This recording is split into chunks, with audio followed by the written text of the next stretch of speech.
in writing. Now when Daniel learned that the decree had been published, he went home to his upstairs room where the windows opened toward Jerusalem. 3 times a day he got down on his knees and prayed, giving thanks to God, just as he had done before. Then these men went as a group and found Daniel praying and asking God for help. So they went to the king and spoke to him about his royal decree. Did you not publish the decree that during the next 30 days, anyone who prays to any god or man except you, O king, would be thrown into the lion's den?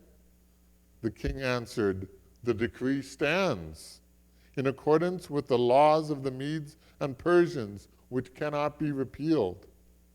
Then they said to the king, Daniel, who is one of the exiles from Judah, pays no attention to you, O king, or the decree you put in writing. He still prays 3 times a day. When the king heard this, he was greatly distressed. He was determined to rescue Daniel and made every effort until sundown to save him. Then the men went as a group to the king and said to him, Remember, O king, that according to the law of the Medes and Persians, no decree or edict that the king issues can be changed.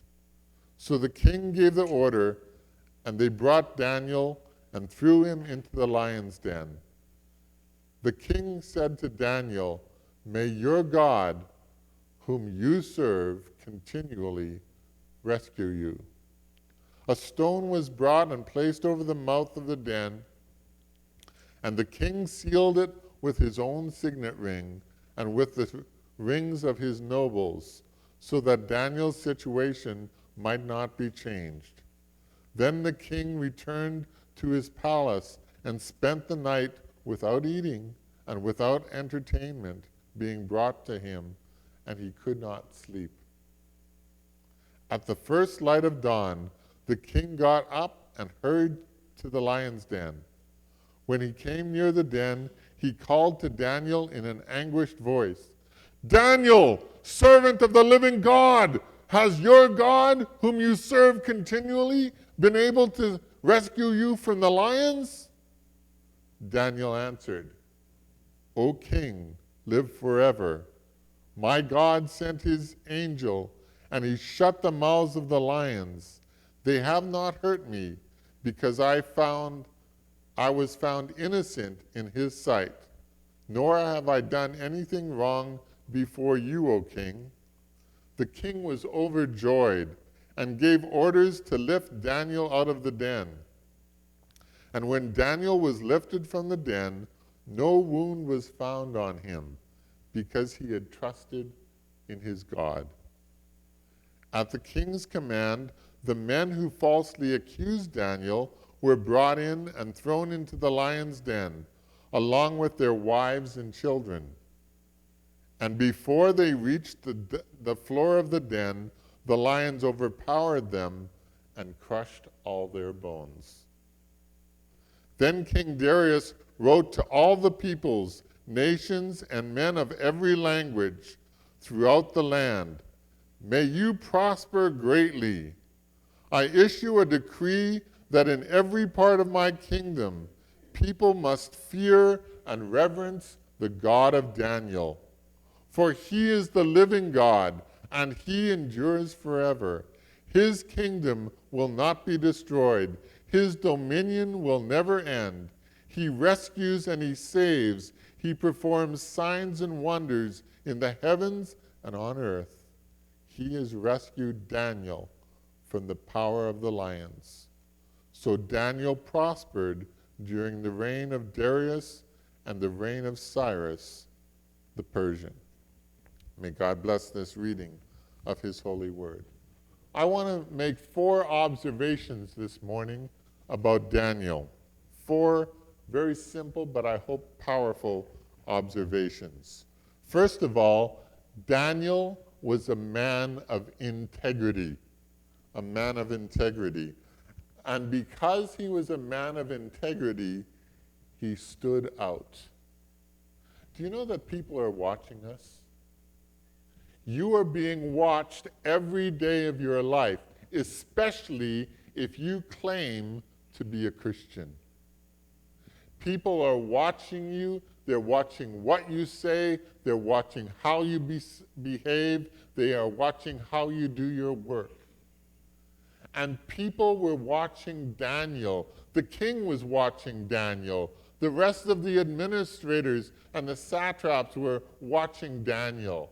And they noticed something about Daniel. Do you know what they noticed? They noticed that he was a distinguished person. He had extraordinary gifts, and he had an extraordinary spirit that was in him. In fact, the king planned to set him over the whole realm. The other administrators noticed this as well. And I don't know if you've ever experienced this, but when you see somebody doing very, very well and being a very, very good worker, sometimes people get jealous of that person. And these administrators and these satraps were jealous of Daniel because he was doing a good job as an administrator. I remember very well when I was in high school. I went to a Christian high school, and there were some people that were sent to, I was a Christian, but there were some people that were sent to our high school by their parents, kind of like a reform school. And they weren't Christians, but their parents wanted them to be Christians, so they sent them to the Christian high school. And there was a guy like that in our school. I won't tell you his name, but it was very similar to mine, except it had a different letter. It had an O instead of an I. I'll let you figure it out. Well, my friend saw me one day. I didn't know this, but this is back in the 80s in Manitoba, Canada, and he was hiding marijuana in his locker. In a Christian school back then, that was considered a big no-no. Well, that was what was going on behind the scenes, but when he saw me, I was leading a Bible study and stuff, and he came up to my locker one day and he said, "Tim, I hate you because you're so good." Well, I can testify to you that I had many bad times when I was in high school. I wasn't always good, but that's how he thought of me.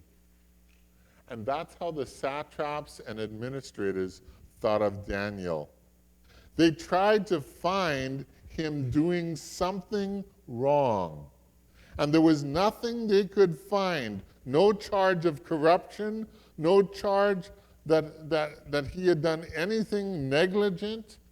He was just a good leader.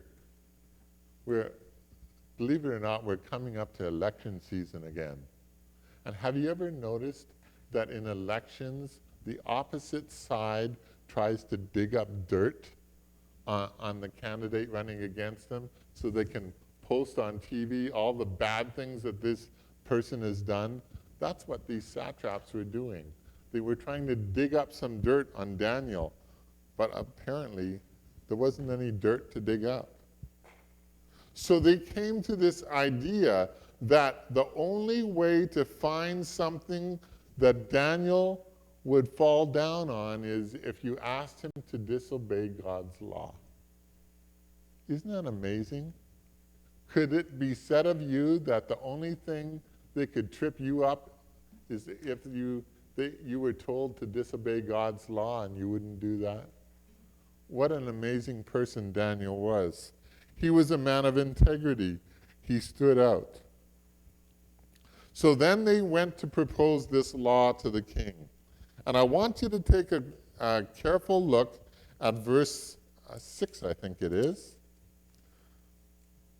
Because They say to the administrators and satraps went as a group to the king, and they say that, oh, verse 7 it is, the royal administrators, prefects, satraps, advisors, and governors have all agreed. Do you see that? What's the problem with that statement? Daniel was one of the royal administrators. Do you think they had asked Daniel? Of course not. Because this law was going to attack Daniel. They lied to the king. You get that? They lied to the king. They hadn't all agreed. Daniel hadn't even been consulted. So they tell the king that it would be a wonderful thing if nobody would pray to anybody except the king. And that's kind of flattering the king a little bit. And the king ensured that this edict could not be changed. And the king, verse 9, he signs the edict. So number one, Daniel was a man of integrity. He stood out. Question, are you a person of integrity? Do you stand out in a world of people who compromise? Number two, Daniel was a man of prayer. He knelt down. Look at verses 10 to 15. Daniel had a courageous response to this new law that nobody should pray to anybody except Darius. You know what he did? He did the same thing he had always done before. In other words, the new law didn't change his practice of faith. Daniel went upstairs to the room where they had a window that was facing Jerusalem. He opened the window, he knelt down by that window, and he prayed to God in heaven, looking through to Jerusalem. That was his understanding of where the temple was. That's where God would dwell. So that's why opening the window and praying toward Jerusalem was so important to him. Can I ask you about your prayer life? Do you pray? I know when we're here together we pray, but do you pray at home? Do you notice that Daniel prayed morning, afternoon, and evening? Daniel was deliberate in his prayers. And he didn't pray just once to get it over with. He prayed throughout the day. And I want to encourage us. I don't want to reprimand you. I simply want to encourage you. Be a person of prayer. Be a person who prays in the morning. Be a person who prays at noontime. Be a person who prays in the evening. And I don't mean just praying for your food. You can do that. That's good. But pray for other things as well. Be a person of prayer. Daniel was a person of prayer. He knelt down. He went into his house. He opened the windows toward Jerusalem. He prayed 3 times a day. And he did simply what he had done before, even though the rules had changed. And notice that the other administrators knew what he was going to do. So they worked out this spy campaign.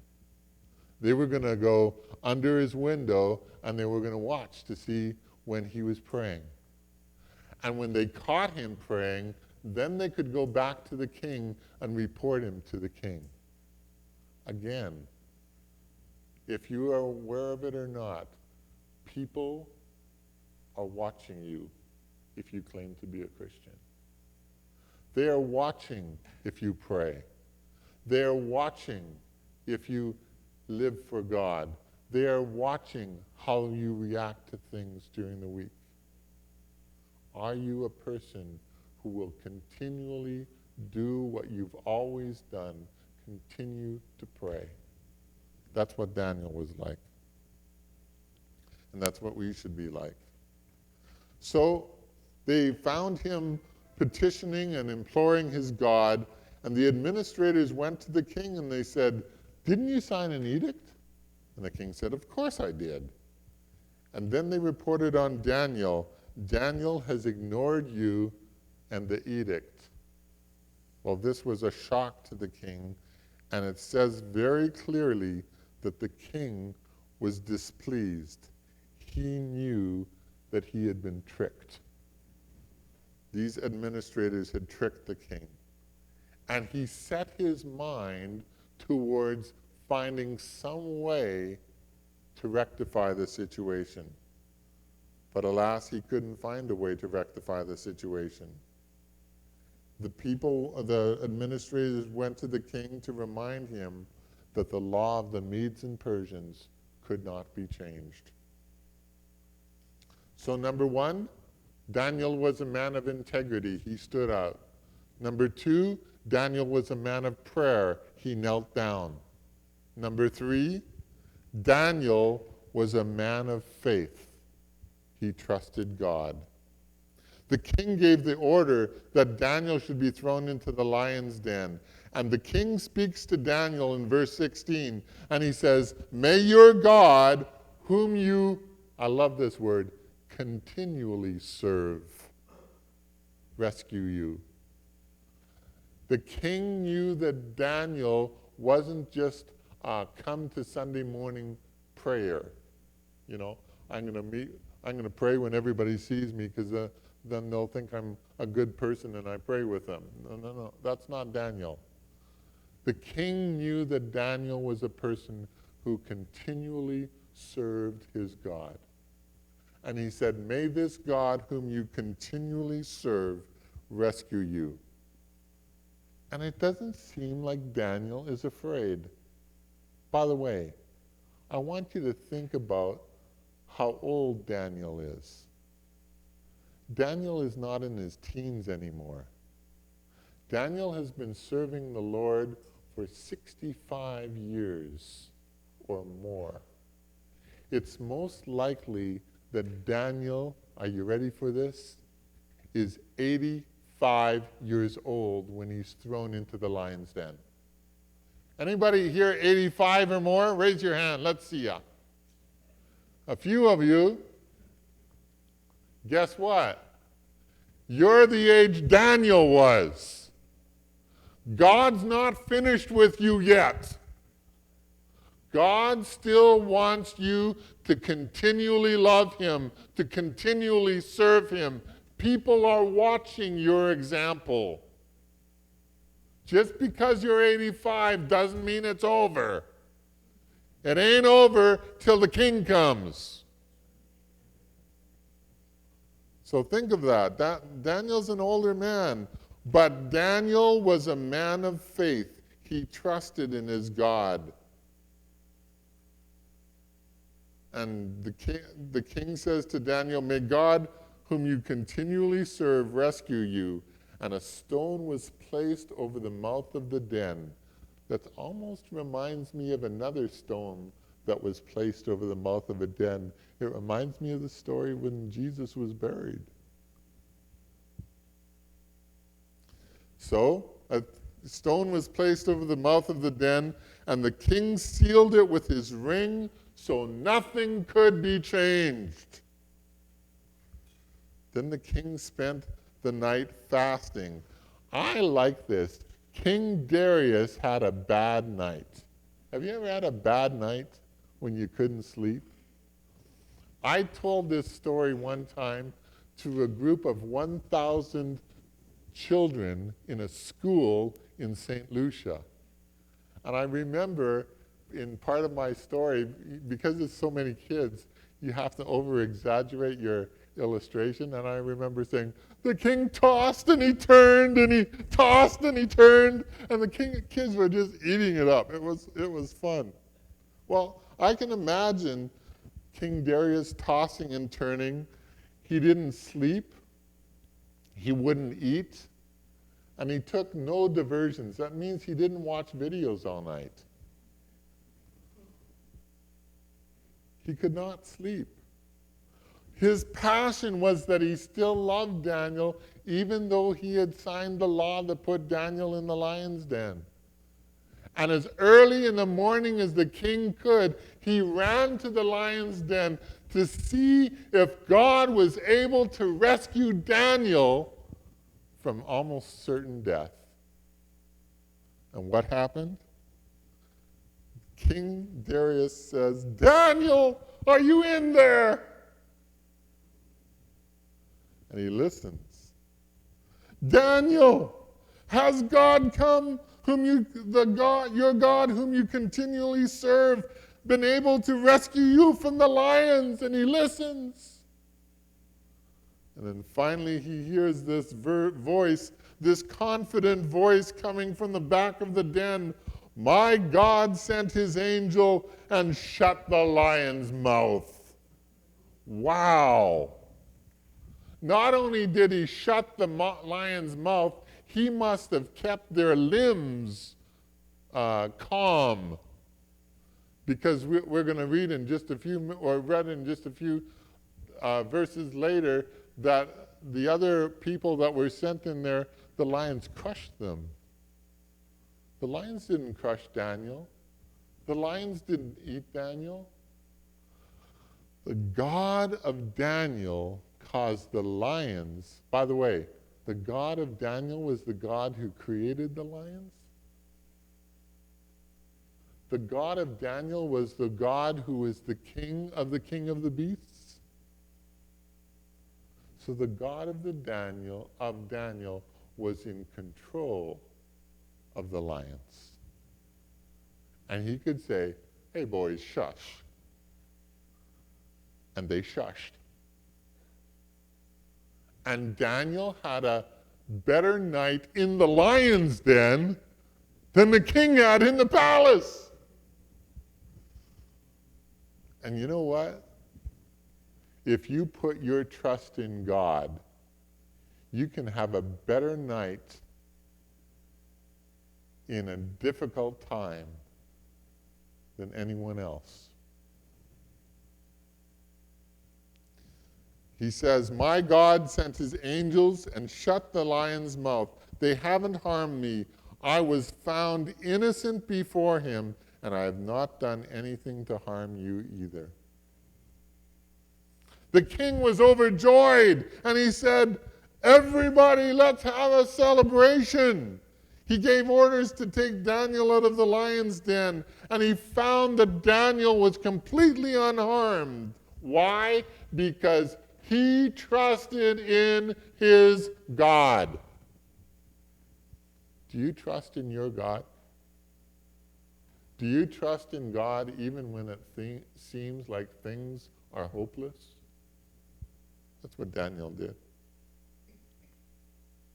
Then in verse 24, I mentioned it before, the king gave another command. The men who accused Daniel, the liars, the malicious gossips, they were thrown into the lion's den, by the way, with their wives and children.